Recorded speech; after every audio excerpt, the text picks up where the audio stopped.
కూటమి ప్రభుత్వ వైఫల్యంతో రాష్ట్రంలో తీవ్ర యూరియా కొరత కారణంగా రైతులకు మద్దతుగా శ్రీకాకుళం జిల్లా కలెక్టరేట్ నందు చేపట్టిన నిరసన ర్యాలీలో ఇచ్చేర్ల నియోజకవర్గ మాజీ శాసనసభ్యులు పాల్గొన్నారు.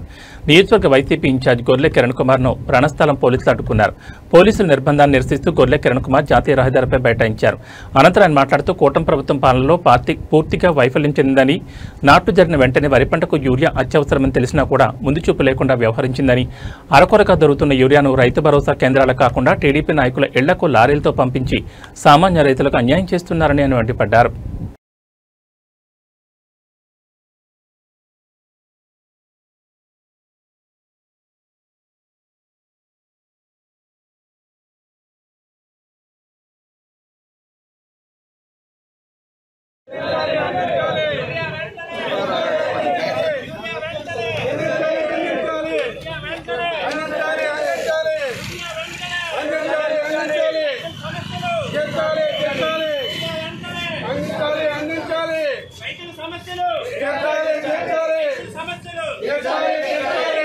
సమస్యలు